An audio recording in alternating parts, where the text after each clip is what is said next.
Welcome back to the online class of Shriram Public School. I am Vaishnavi ma'am, your English teacher, and today we are going to see grammar lessons. Today's lesson we are going to continue with our topic verbs and tenses, where yesterday we have seen verbs. In verbs we have seen how there's the main verb and how is there's auxiliary verb. Auxiliary verb का जो primary auxiliary है वो कैसे tense में बहुत important role play करता है वो हमने देखा. कैसे प्राइमरी ऑक्सिलरी का जो फर्स्ट है बी के फॉर्म जो होते हैं, चाहे वो इज़ एम आर हो, जो कि प्रेजेंट में आते हैं, वो पर्सन टू पर्सन वेरी करते हैं. चाहे वो वॉज और वेर हो, जो कि किस में आते हैं, आपके पास्ट में आते हैं. फिर हमने देखा हैज़, हैव, हैड कैसे हमारे परफेक्ट टेंसेस में हेल्प करता है मेन वर्ब को. फिर हमने देखा कि एक और प्राइमरी ऑक्सिलरी का टाइप है डू, डज और डिड, जिनका यूसेज हमने देखा कि आपके जो प्रेजेंट इंडेफिनिट है, पास्ट इंडेफिनिट है, उसमें हेल्पिंग वर्ब नहीं होता है, तो उसका नेगेटिव और इंट्रोगेटिव बनाने के लिए हमको डू, डज और डिड की ज़रूरत पड़ती है. अगर आपने कल की क्लास नहीं अटेंड की है तो inform me, I will make another video on this verbs only. अब वापस से आ जाते हैं टेंसेस पे. तो अगर हम बात करें टेंसेस को डिफाइन करने की, तो आप टेंसेस को कैसे डिफाइन कर सकते हैं. आप कहेंगे tenses denote the time of action, but मेरा कहना है कि नहीं, टेंसेस सिर्फ टाइम ऑफ एक्शन नहीं डिनोट करते, वो अमाउंट ऑफ वर्क डन भी बताते हैं. तो टेंसेस हम मेरे अकॉर्डिंग दो काम करते हैं. क्या करते हैं? पहला वो बताते हैं टाइम ऑफ एक्शन, एक्शन कब हुआ है, काम कब किया गया है. उसके साथ साथ टेंसेस क्या बताते हैं? टेंसेस बताते हैं आपके कि काम कितना हुआ है, the amount of work done. अब ये कैसे है? तो आपको पता होगा टेंसेस के 3 टाइप्स होते हैं बेसिक. पहला है प्रेजेंट, दूसरा है पास्ट, तीसरा है फ्यूचर. ये हो गया कि भाई काम कब हुआ, प्रेजेंट में हुआ, आज में हुआ, या हो चुका है, या होने वाला है. पर काम कितना हुआ? अब आप कह रहे हैं कि अमाउंट ऑफ वर्क डन भी बताएगा, तो कैसे बताएगा? तो बिल्कुल बताएगा. इन तीनों के ही 4 सब टाइप्स होते हैं. पहला है इनडेफिनिट, जिसको हम सिंपल भी बोलते हैं. Simple present, simple future, simple past, या फिर past indefinite, present indefinite etcetera. तो ये जो इनडेफिनिट वाला है, ये दूसरा है आपका कंटिन्यूअस वाला, third is perfect and fourth is perfect continuous. अच्छा, अब कैसे कैसे ये अमाउंट ऑफ वर्क डन बताता है? तो जैसा कि नाम है इनडेफिनिट, तो आप बता तो रहे हैं कि काम हो रहा है प्रेजेंट में या पास्ट में, लेकिन अभी डिफाइंड नहीं है कि एग्जैक्टली अभी काम हो रहा है या कितना काम हो चुका है, या काम हो रहा है कि नहीं हो रहा है. कैसे? एक एग्जांपल लेते हैं छोटा सा. जब हम बात करते हैं प्रेजेंट इनडेफिनिट की, तो प्रेजेंट इनडेफिनिट आपको हमेशा से पढ़ाया जाता है कि प्रेजेंट इनडेफिनिट क्या डिनोट करते हैं. प्रेजेंट इनडेफिनिट डिनोट करते हैं हैबिचुअल एक्शन, हैबिट्स जो हैं आपकी, regular activities, facts, truths, codes. तो ये सब कौन डिनोट करता है? Simple present. इसका एक एग्जाम्पल ले लेते हैं. He goes for morning walk daily. तो हमने कहा कि वो रोज़ मॉर्निंग वॉक जाता है. हमने क्या कहा? वो रोज़ मॉर्निंग वॉक जाता है. लेकिन हमने ये नहीं बताया कि वो अभी मॉर्निंग वॉक जा रहा है कि नहीं जा रहा है, वो अभी मॉर्निंग वॉक पे है कि नहीं, या अभी बैठा है. तो हमने उसका रेगुलर एक्टिविटी तो बता दिया, लेकिन अभी वो कर रहा है या कितना काम हुआ ये डिफाइंड नहीं है. तो इस तरह से जो पहला वाला हो जाता है वो आपका इनडेफिनिट हो जाता है. दूसरे की बात कर लेते हैं. दूसरा आपका कंटिन्यूअस. कंटिन्यूअस, फिर से वही एग्जाम्पल, वो मॉर्निंग वॉक जाता है, तो he goes to morning walk daily, आपका प्रेजेंट इनडेफिनिट हो गया. दूसरा एग्जाम्पल ले लेते हैं. He is going for his morning walk. तो वो अपने मॉर्निंग वॉक पे जा रहा है. तो जब रहा है, रही है या रहे हैं आ जाएगा, तो कंटिन्यूड एक्शन है, मतलब एक्शन कंटिन्यूअसली चल रहा है. और उस कंटिन्यूड एक्शन में आपको क्या ध्यान देना है?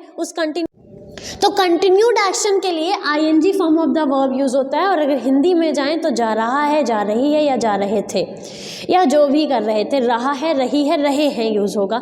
तो आईएनजी यूज़ होगा. मैंने कल भी बताया था आईएनजी के साथ हेल्पिंग वर्ब यूज़ होता है. कौन सा वाला हेल्पिंग वर्ब? तो बी वाला हेल्पिंग वर्ब. जब भी आप आईएनजी फॉर्म लगाएंगे मेन वर्ब का, प्लेइंग, डांसिंग, रनिंग, तो उसके साथ बी का कोई फॉर्म होना चाहिए. अब बी के कौन कौन से फॉर्म है? तो बी के प्रेजेंट में फॉर्म है इज़, एम और आर. तो Ram is singing, Radha is dancing, they are playing, I am walking, I am teaching. तो ये हेल्पिंग वर्ब, ये तो प्रेजेंट का हो गया. अब पास्ट में जब आप आईएनजी यूज़ करेंगे तो वॉज या वर होता है. He was walking, he was jumping, he was running etcetera. ऐसे। तो आईएनजी फॉर्म के साथ आपको बी का कोई ना कोई फॉर्म यूज़ करना ही होगा। अभी फ्यूचर में बात कर लें तो हमने कहा फ्यूचर में आपको बताना है कि वो काम करता रहेगा, उस समय होता रहेगा, तब आप डायरेक्टली लिखेंगे। विल और शैल के साथ आप बी लिखते हैं, विल बी राइटिंग या शैल बी राइटिंग, तो आप डायरेक्टली बी यूज़ कर लेते हैं। ठीक है, तो ये हो गया आपका प्रेजेंट, पास्ट और फ्यूचर। उसके बाद and this is just introduction कि अभी हम बता रहे हैं कि कैसे जो टेंसेज हैं वो सिर्फ टाइम ऑफ एक्शन नहीं बल्कि अमाउंट ऑफ वर्क डन भी बताते हैं। तो अभी तो काम चल रहा है, ख़त्म नहीं हुआ है, कंटिन्यूअस में।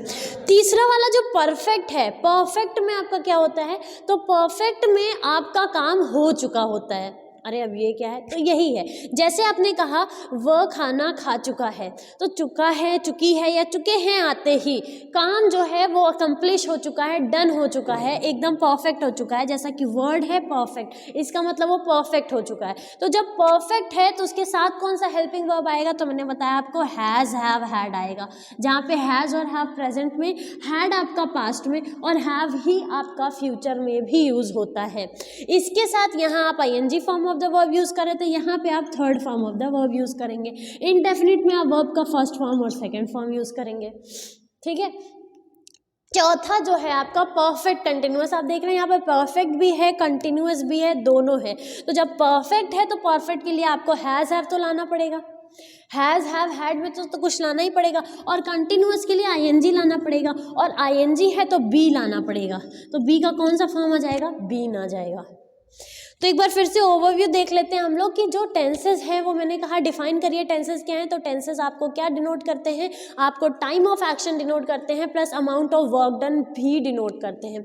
दूसरी बात हमने कही कि कैसे टाइम ऑफ एक्शन और कैसे अमाउंट ऑफ वर्क डन। तो जो इसके मेन 3 टाइप्स हैं, प्रेजेंट, पास्ट, फ्यूचर, ये तो टाइम ऑफ एक्शन बता रहे हैं कि काम प्रेजेंट में हो रहा है, पास्ट में हो चुका था या फिर फ्यूचर में होगा। लेकिन जो उसके सब टाइप्स हैं चारों, indefinite, continuous, perfect, perfect continuous, ये चारों क्या बता रहे हैं, ये चारों बता रहे हैं काम कितना हो चुका है। इनडेफिनिट में नहीं डिफाइंड है, कंटिन्यूअस में चल रहा है, परफेक्ट में हो चुका है। और जो परफेक्ट कंटिन्यूअस है उसमें आपको क्या ध्यान देना है कि काम जो है वो किसी पॉइंट ऑफ टाइम पे चल रहा होगा। लेकिन इसकी खासियत क्या है, परफेक्ट कंटिन्यूअस में हमेशा स्टार्टिंग टाइम मेंशन्ड होता है। जैसे he has been writing since 7 o'clock in the morning, तो वो स्टार्टिंग टाइम जब भी दिया हो कब से कर रहा है, या टाइम ड्यूरेशन दिया हो कितने घंटे से, he has been writing for 4 hours, तो जब ये दिया रहे कितनी देर से काम हो रहा है, कब से, तो वो चीज़ हो जाता है आपका परफेक्ट कंटिन्यूअस। ये बेसिक डिफरेंस है चारों टाइप में। उसमें आप तीनों के ही सब टाइप्स में जब ये चारों टाइप्स देखेंगे तो इट विल बी ईजी। तो अब आ जाते हैं कि तीनों का जो स्ट्रक्चर होता है, जो नेम सेक के लिए आप लोग हमेशा बचपन से स्ट्रक्चर पढ़ते आ रहे हैं। स्ट्रक्चर जब तक आप समझेंगे नहीं, हमेशा से स्ट्रक्चर होता है पर वो कभी याद नहीं होता है। तो अभी हमने एक इंट्रोडक्शन में एक बार वैसे ही स्ट्रक्चर को देख लिया है, अब एक टैबुलर स्ट्रक्चर देख लेते हैं। तो पहला हम बात कर लेते हैं प्रेजेंट टेंस की। जब हम प्रेजेंट टेंस में पहले टाइप की बात करते हैं, प्रेजेंट और इनडेफिनिट, प्रेजेंट इंडेफिनिट, या फिर जिसको हम नॉर्मल भाषा में क्या बोलते हैं, सिंपल प्रेजेंट बोलते हैं। तो सिंपल प्रेजेंट का अगर हम स्ट्रक्चर देखें तो किसी भी इंग्लिश, कभी भी आपको इंग्लिश का सेंटेंस बनाना है, इंग्लिश बोलना है, मैंने पहले भी कहा है, आपको सिर्फ 2 मेन एलिमेंट्स की ज़रूरत होती है। वो 2 एलिमेंट्स क्या होते हैं, एक पहला आपका होता है सब्जेक्ट, दूसरा होता है आपका वर्ब। तो सब्जेक्ट और वर्ब है तो सेंटेंस खत्म। जैसा he plays, he is playing, जिसमें इज भी वर्ब है, प्लेइंग भी वर्ब है, ING form of the verb है, ही इज प्लेइंग। तो आपको ये ध्यान देना होगा कि अगर सब्जेक्ट और वर्ब है तो सेंटेंस पूरा है, लेकिन वही वर्ब को सही तरीके से सब्जेक्ट और टेंस के अकॉर्डिंग हमें सेंटेंस में अप्लाई करना होता है इंग्लिश का सही सेंटेंस बनाने के लिए। तो जैसे हम इंडेफिनिट की बात कर लें तो पहला तो सब्जेक्ट ही रहेगा, दूसरा क्या रहेगा, ही प्लेज। तो दूसरा, जब भी आपको सिंपल प्रेजेंट मिल जाए, मतलब हैबिट मिल जाए, रेगुलर एक्शन मिल जाए, या फिर कोई फैक्ट मिल जाए, ट्रूथ मिल जाए, यूनिवर्सल ट्रूथ मिल जाए, किसी का कथन आपको कोट करना है, कोटेशन, जैसे शेक्सपियर सेज, तो इन सब के लिए हम क्या यूज़ करते हैं, सिंपल प्रेजेंट यूज़ करते हैं, present indefinite. 5 minutes only, okay। So the very first thing is simple present. So present tense का स्ट्रक्चर देखने के लिए ये है आपका प्रेजेंट टेंस, और प्रेजेंट टेंस में है आपका present indefinite. Present indefinite as I told is used for habitual action, regular action, facts, truths and to quote any thought और कोटेशन।